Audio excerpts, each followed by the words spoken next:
Ladies and gentlemen, boys and girls, and everybody in between, welcome to another episode of the Chaps Chat Cats, part of the Hoops Crew Media Network. My name is Jake, and I'm joined in the virtual studio, as always, by the one and only Sambo, the one and only Johnny. How are you, chaps? Good. Warm, but good. Is that interesting enough? Sorry, I'm multitasking here. I'm trying to send one last message before I start talking as well. It's good. It's right. It's good to have the full crew back. True. The whole crew It always back feels out. like so long because we only do one episode a week. It feels like 2 weeks. Yeah, It's only one episode. I think I've only ever missed one in a row, but because we're going one You at a have, time, yeah. it feels like two weeks. well, feels like we'll only be an one eternity. one at a time until what, 2 weeks away, or even possibly next week.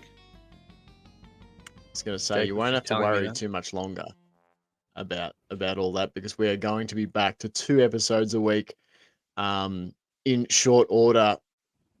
Next Monday, the 19th, will be our match sim preview. The Cats play their match sim on Thursday, I believe it is. The following Monday will be our recap. Then we'll do our preseason match preview, I think on Thursday that week. And we're away 2 episodes a week, pretty much from then until December, should the AFLW team make another finals run. So it's going to be a juicy 2024. And obviously, long time Chaps listeners, we love to have you along, and you're getting even more bang for your buck, so to speak, this year as we're partnered up with the Hoops Crew. I was just looking at the calendar of content, Johnny, that we're putting together, the calendar of episodes, what's being created. There's something on pretty much every day. If you're following the Hoops Crew on your favorite podcast platform, if you're following the Hoops Crew on YouTube, if you subscribe to the Hoops Crew on Patreon for $5 Aussie a month, you are going to be getting pretty much independently produced Cats coverage every day of the week once the season starts through to the, as I said, through into the summer. It's pretty amazing. So we'd love to have you along for the ride. Would love if you popped over and helped us bump up the Patreon subscription numbers. The goal is to get to 30 this season. That's my personal goal. If we can get to more, that's great. We're about halfway there at the moment. So if you want to jump over $5 Aussie a month, help us get to 30 by the end of the season. We want to shoot for beyond that. That's great too. Big episode tonight, chaps. There's a lot to get through. I'm going to stop talking in a minute. It is. We're gonna do what we want to see, volume 4. Gonna try and get through 9 players, 3 each. We may only get 6, but we'll see. We'll shoot for 9. And then we're gonna duck behind the Patreon curtain for our subscribers. We're gonna talk about the midfield mix. Ben from the Hoops Crew put out his best 22 headed into the season for the Cats. I want to dial in and look at just the midfield, what we want to, who we want to see line up there in round 1. So we're going to talk all about that in the Patreon section. But before we get into any of that, I just want to quickly ask, we don't need to break down the Super Bowl, but as two pop culture fans such as yourself, the Deadpool and Wolverine trailer dropped. So I would like you guys to give me your quick thoughts on the trailer and how excited you are, or not, maybe. Just your thoughts on the Deadpool and Wolverine trailer. Looked pretty good. Looked exciting. Looked fun. And looked like a Deadpool movie with Wolverine in it. And I'm glad. I like the way they didn't show much of Wolverine in there. It just teases it nicely. But yeah, I'm really looking forward to Deadpool and Wolverine. I think I really like it. Like the trailer a lot. Can't wait for it. I think that'll be a good man group to go see that in the cinema. True. Yeah, that would be a fun joint watch. Yeah, I really like the trailer. I was never someone that was super on the fence about it as far as like Disney goes. Like I know a lot of people are like, oh, he's going to cock it up. I've always been a glass half full person with all that stuff, and the one shining light in all of this, whatever you think about modern MCU movies or modern Star Wars movies or anything, the one shining light to me is Prey. Prey came out under Disney. Yes. Disney produced the best Predator movie since Predator. And so it's got nothing to do with Deadpool or anything. But I just go, it's not the company. The company itself, if they can make something that's good and successful, they will do it. They just need the right elements. So I think this put any kind of I guess I had some intrigue about what it would be, if it would be different. But I thought it was a very sounds weird using this word about Deadpool, very tasteful trailer. Not tasteful, Wasn't it? like not tasteful in terms of content, but just tasteful in terms of like you were saying with the teasers, John. They didn't it's this big glut that like we know there's going to be heaps of cameos and they're like rescuing a lot of stuff, and that a lot of fans are looking at this to be the movie that like saves the whole thing in their eyes. And I think there could have been a lot of pressure to go, we got to put as much as we can in this trailer and like let everyone see all our cards. And it was really restrained, I thought. Like it was basically just a lot of shots of Deadpool over and over and over and over and over. Like they didn't really cut away from Deadpool at all. They didn't show you too much of the other stuff. And Which so I that liked. in itself got me more excited than anything really, was just that they're clearly putting a lot of thought into how they're like putting the movie out there, not just how they're putting it together, but how they're spreading the word of it. So I was excited. We've talked about it before. I feel like I'm getting older. I don't get excited about a lot of movies anymore, but yeah, I'm getting excited. By the end of that trailer, I was feeling it for sure.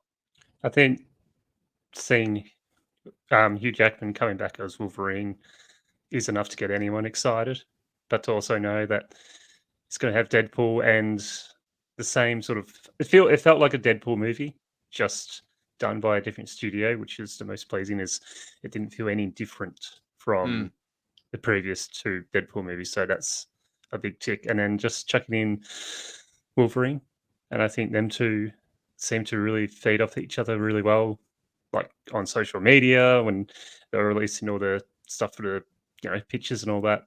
They seem like they're having a blast. So I think it's just going to be a real good, fun, absolute gut buster of a movie.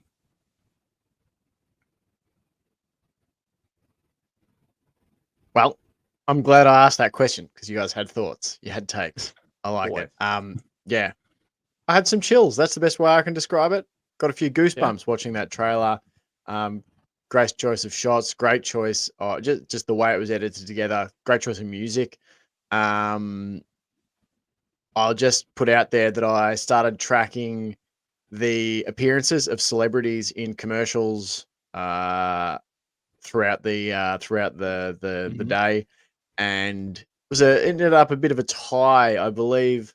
Dan Levy, Jeff Goldblum, and Tom Brady, 3 apiece. Goldblum had the early lead. He was had three racked up before halftime, but didn't appear after halftime. So yeah, Ben Affleck, Donut King advert, probably my pick of the bunch.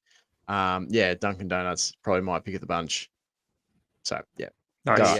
He had to deliver on the one he did the last Super Bowl, the Dunkin' Donuts one. So the pressure was on.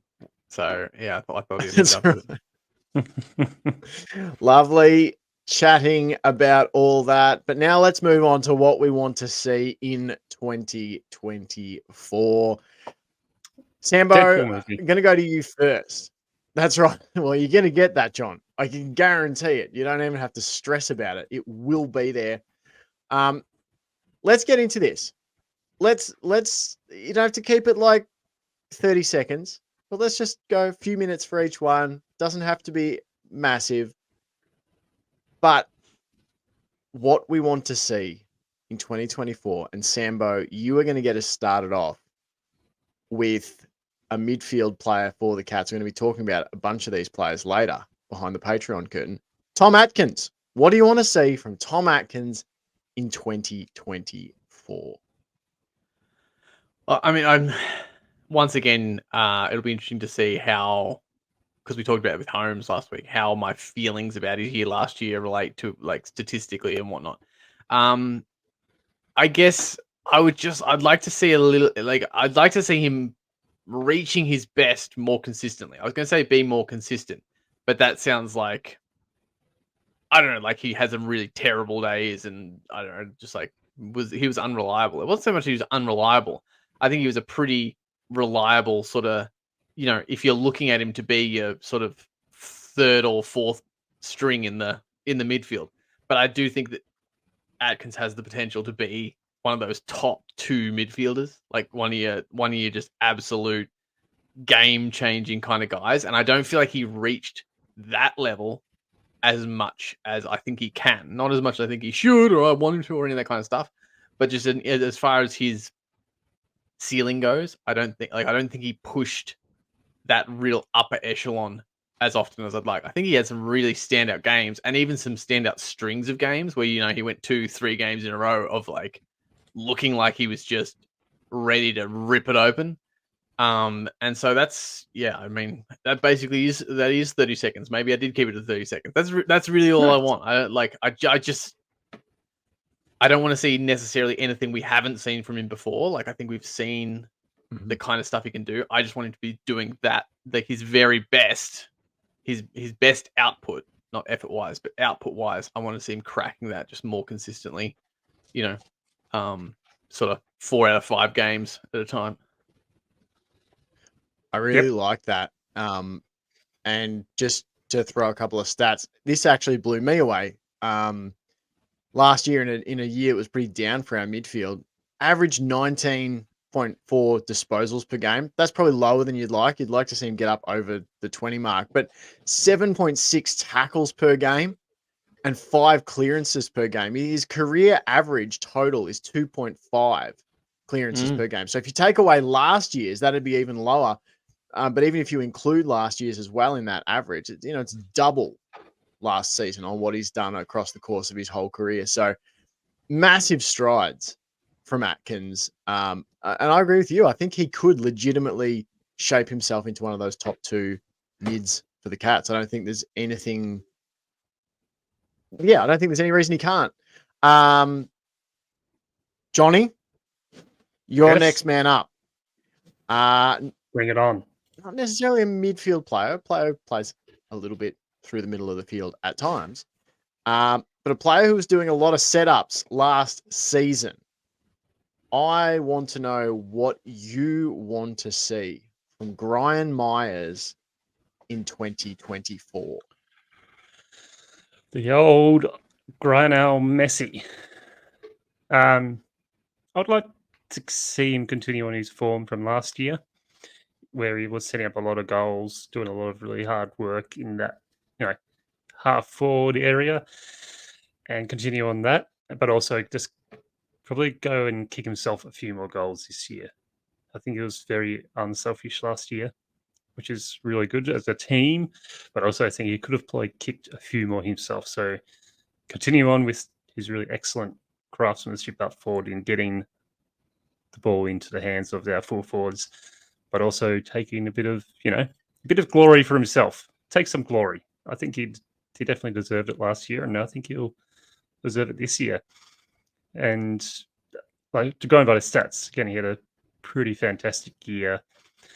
And if he can just build on that, kick like 20, 30 goals in the season would be a pretty spectacular season if he's able to carry on with his goal assists and score involvements as well. And apart from that, I think he's really hitting his stride, and just continue on what he's doing and just add a few more goals. Do you think, and you can respond to this if you've got a strong thought on it, Sambo, too, do you think there was some times last year where it almost had become a little bit of a bit in terms of pursuing more goal assists, where he actually should have just pulled the trigger?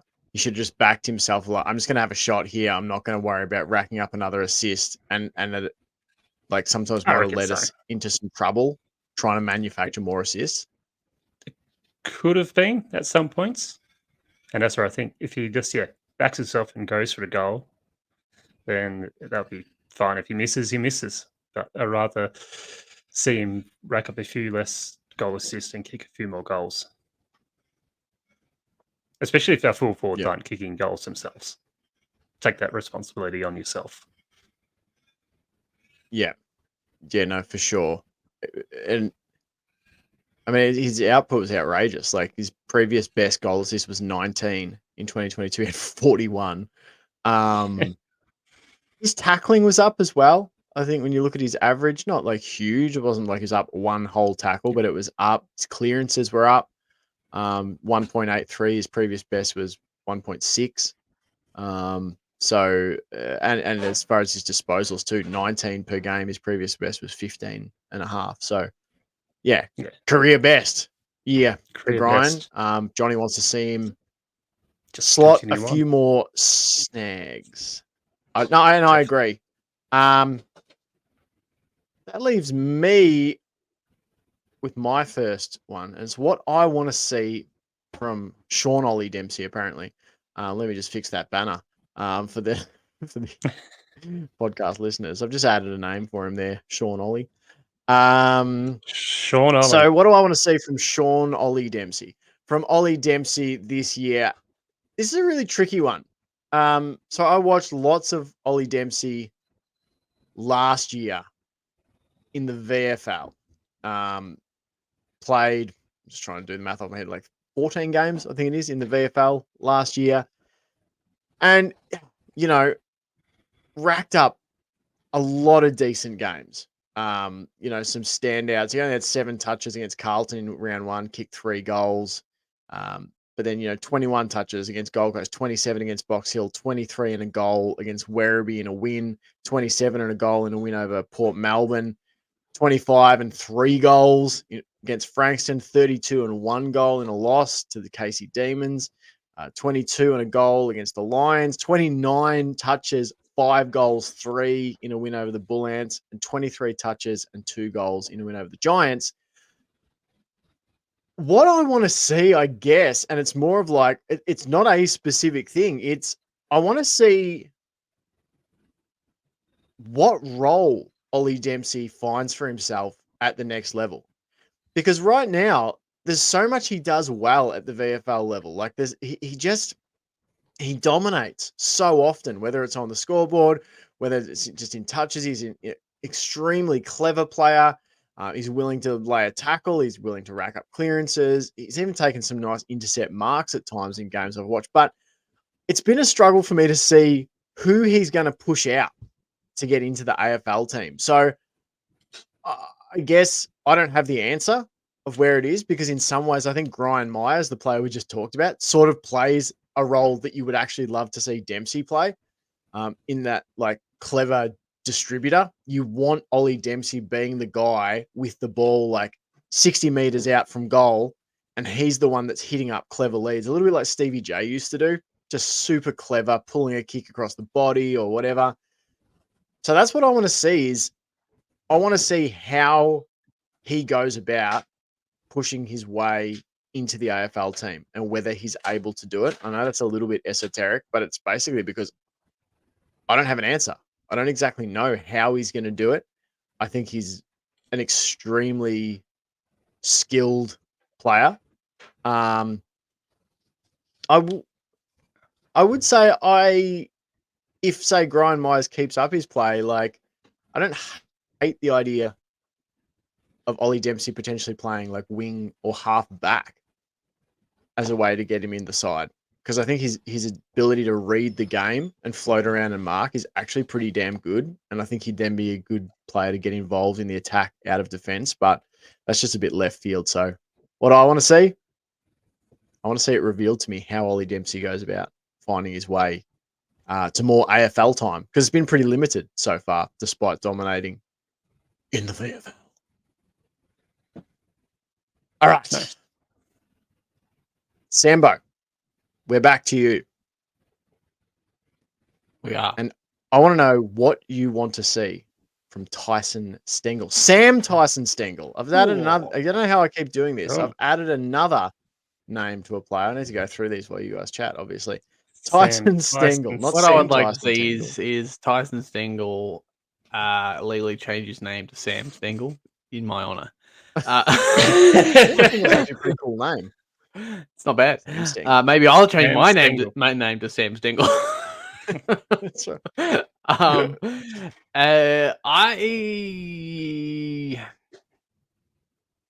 I would like to see.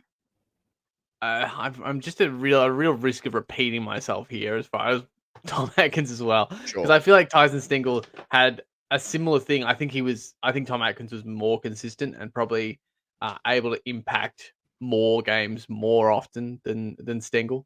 For various reasons, but I do think Stengle showed us a lot of those glimpses of his brilliance that he sort of laid bare in 2022. And I guess I would just again like to see him hit that more often.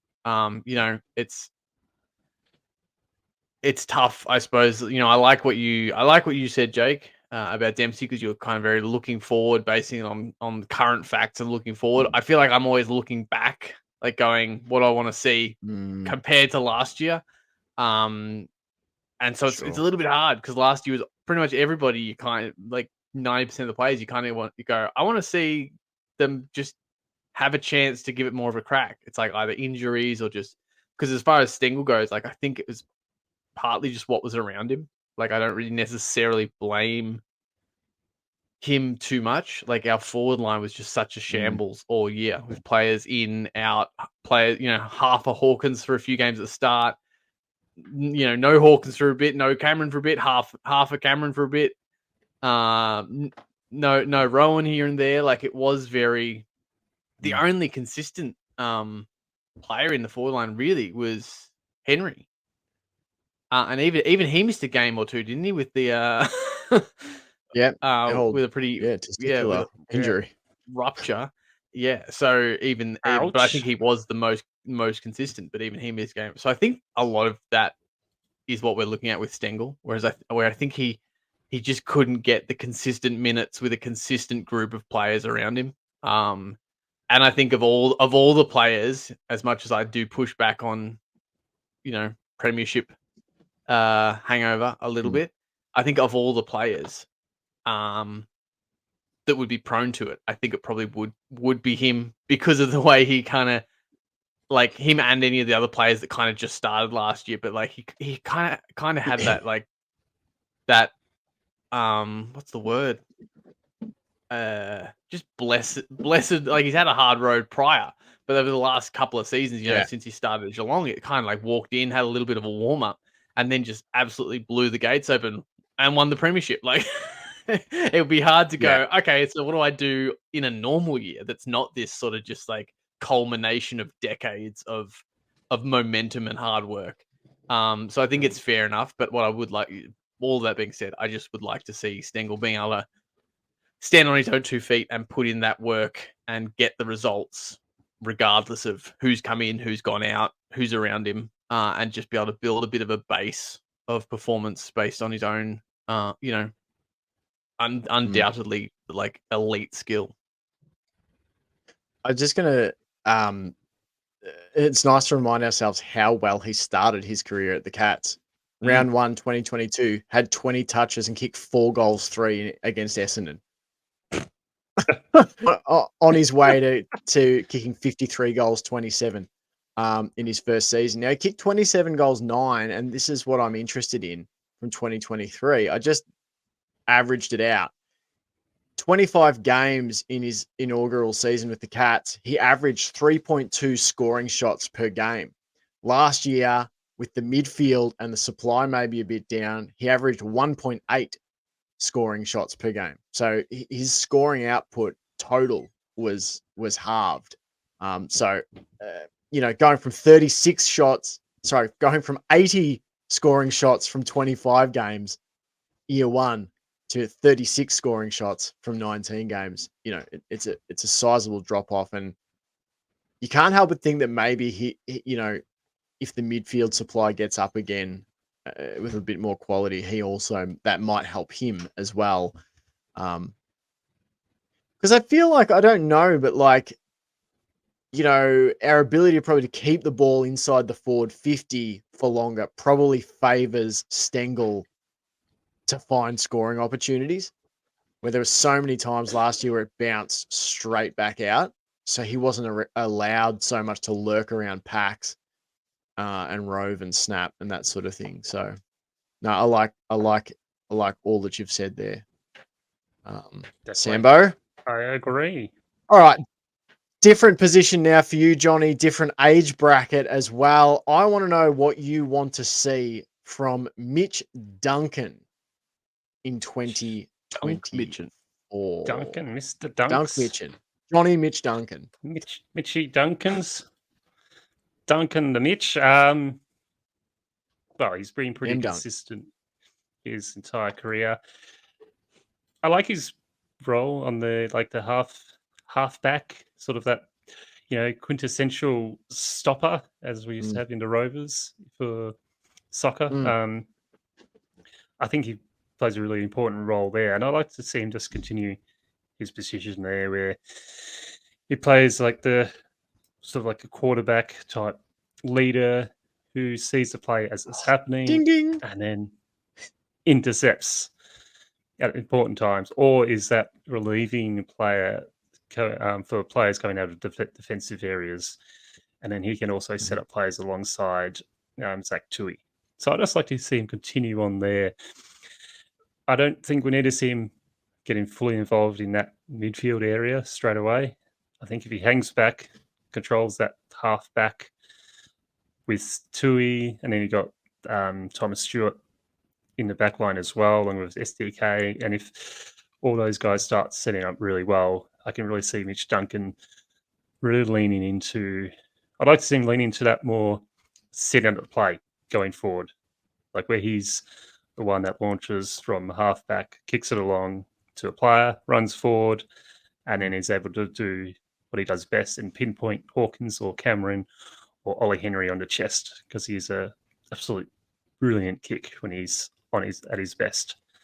So I'd really like to see him do that, be that leading player to kick it inside 50 if Gryan Miers or Dangerfield or Close are not available to do that part. But yeah, that's what I'd see. Just him continue on what he was doing last year, but get more involved in the setting of a plays. Yeah, I agree with that. I think he's in some ways sort of an attacking defender. You're not going to rely on Mitch Duncan to do a lot of chase down. And now he did do it a couple of times last year, actually. I know everyone likes to highlight the plays where he got burnt by players running away from him, but there were actually a couple of times last season where he was the one running and chasing down players and catching them holding the ball. Didn't happen that often, but yeah, I think you're mainly looking to make use of his. I thought the defense always looked better marshaled when he was back there. We had a stat for a while last season, I'm sure I was tracking, which was, win-loss record for the Cats with certain players in and out of the lineup. And I'm fairly certain that Mitch Duncan being in the team correlated to a lot of wins for the Cats, but also just the backline playing better. So I like him back there with his experience. But yeah, I think you're looking to make use of his ability to drive the attack forward from the back line. All right, I'm going to get into mine, which is Brandan Parfitt. Thomas Brandan Parfitt. Brandan Parfitt. Jebediah. Yeah, Jebediah Brandan Parfitt. And what I want to see from him in 2024. Just simplistically, I want to see him in the side. I want to see him playing the sort of footy that gets him back in the team. That's a real basic kind of take. I just feel like there's still something there with Parfitt. He obviously had a down year. It was probably a career worst year. If you look at his stats, 12 disposals per game in the 9 matches he played. Now, there were plenty of times where he came on as the sub. I feel for him because 2022, he had career best, averaged a career high 20 disposals, averaged a career high in clearances. You really felt like he was finding a role in the engine room of the midfield. And then that injury, knocks him out of the side, and he's basically not really fully recovered his position ever since. But the specific thing I want to see, and I think this is what he has to do to get back in the team. I think it's his biggest weakness at the moment, and you saw it rear its head at times in the VFL last year. Making better disposal decisions by foot.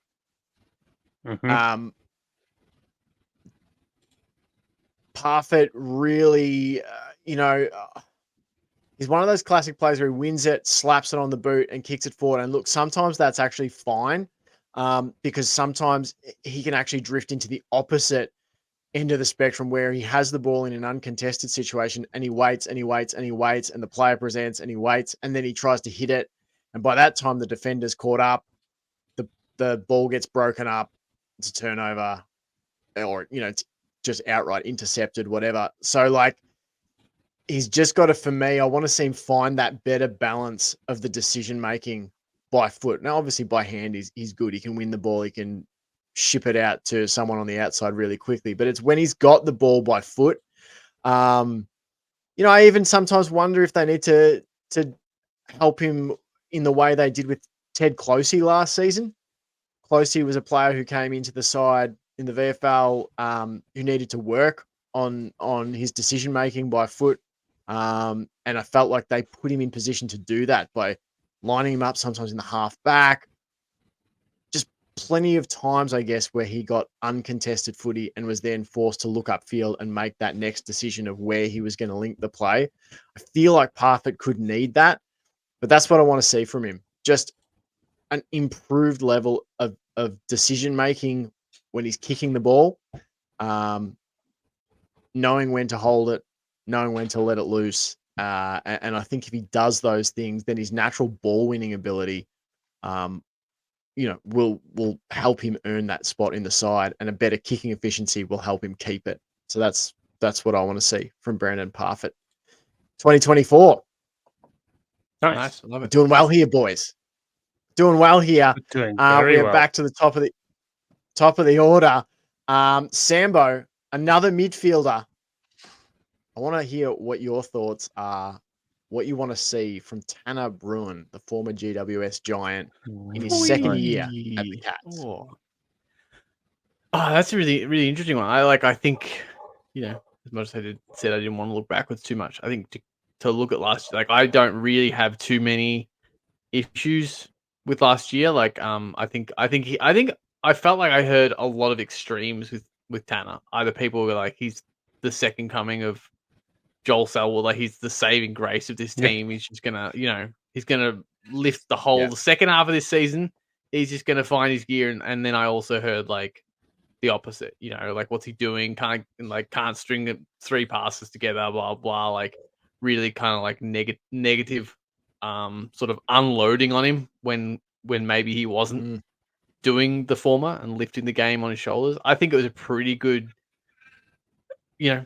a pretty good start for him, really. I'd like to see him build a bit more, and this is kind of something it's what I'd like to see, but I think you just naturally will, because I'd like to see him build a bit more game awareness, but I think it's more specifically a bit more team awareness, just by spending more time in the team and getting to know each other and spending more time with the guys and learning the system inside and out. Like, I think he did so much, and we talked about this during the season. I think he did so much well, and it was always maybe that last disposal that just let him down a little bit. It was just like still a little bit of the old way of thinking lingering in his instinct. Like, I think a lot of what he did well was very thought out, and it was it was what the team wanted him to do. But sometimes under pressure, when that's so new as it was with him, he hadn't had a long time to get used to the system.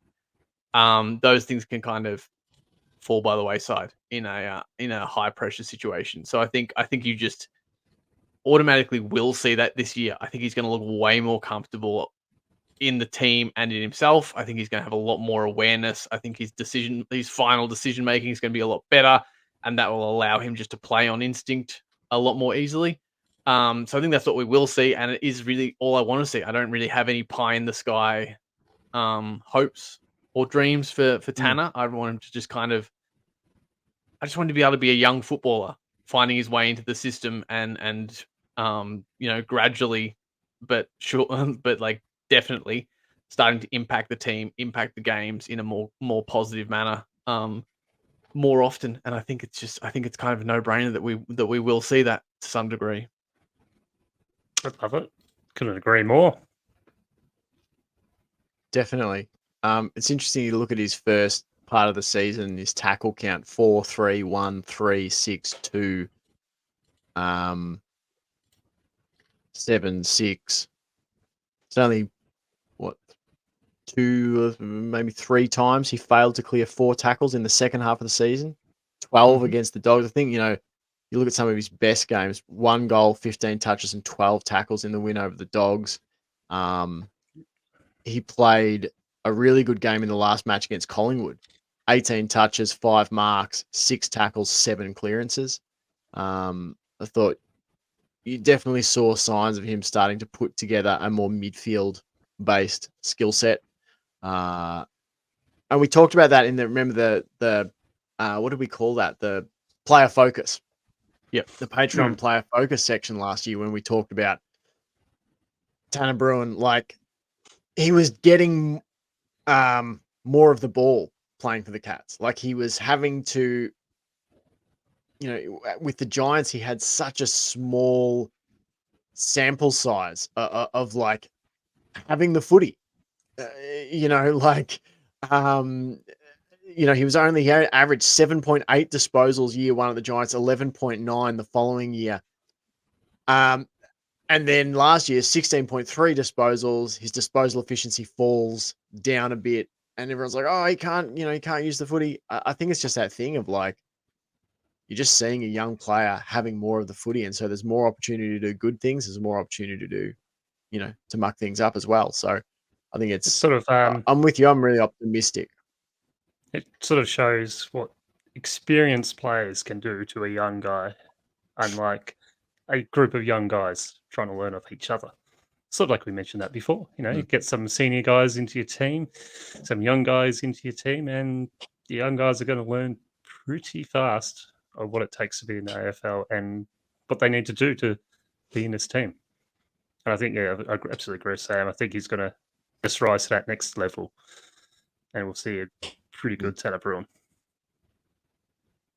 Yeah, no, fully agree there, chaps. Johnny, keep that microphone warmed up because I now want your thoughts on Ollie Henry. I want to know what you want to see. Ollie Henry, year 2 at the Cattery.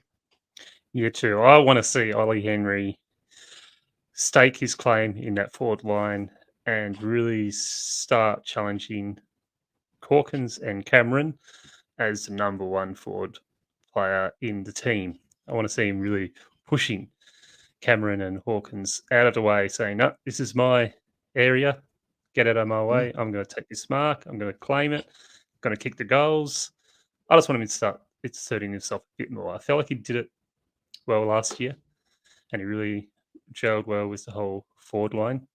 But I'd like to see him sort of take that next step and start showing his qualities as the leader of that forward line, which I think he will be able to become once Hawkins and Cameron retires.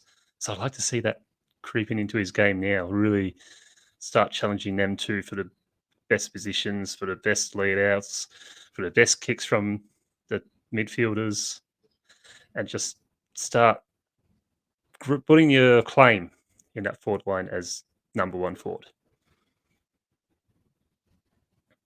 I like it. You and I spoke about Ollie Henry on a podcast maybe a month ago, Johnny, and we compared his last 5 games. He kicked 13 goals, 2.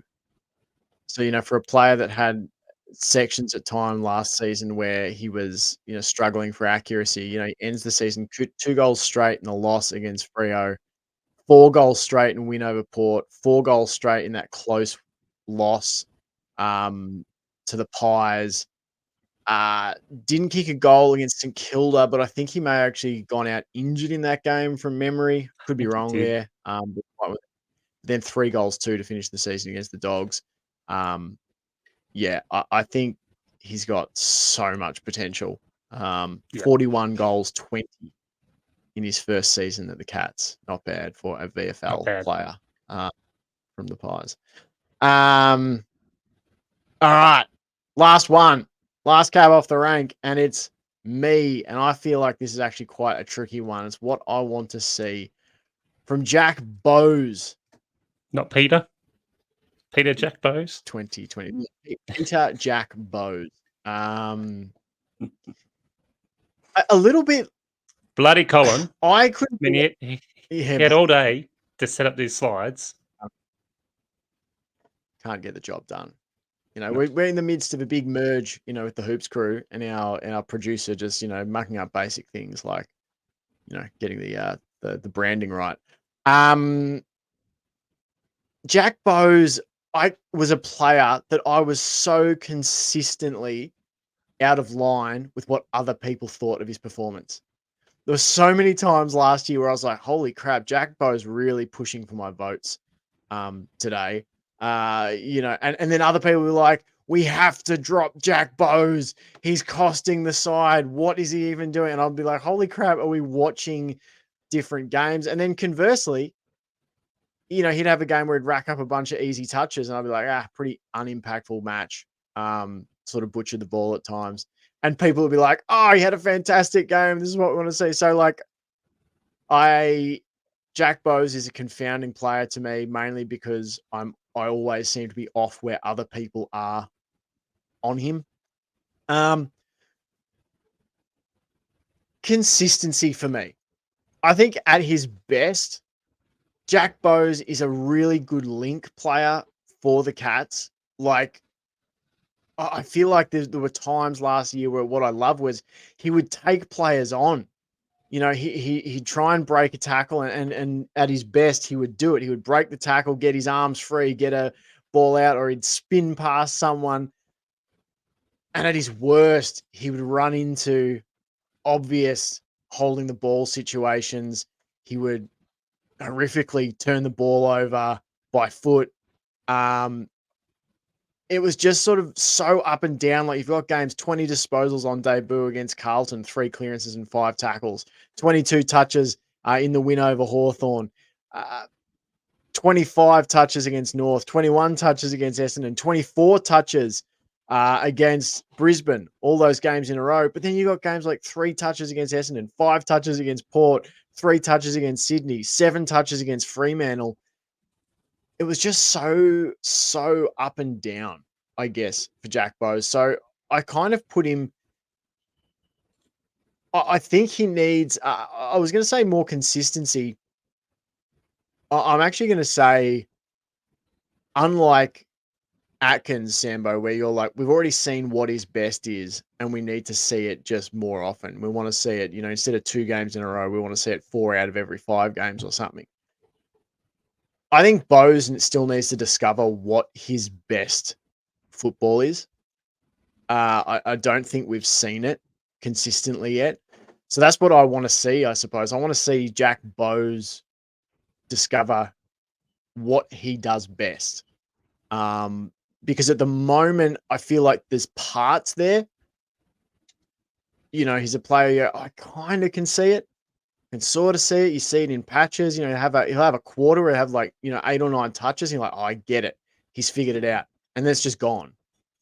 Just drifts out of the game. So I think it's an important year for his career at the Cats, especially because there's a lot of other players coming through.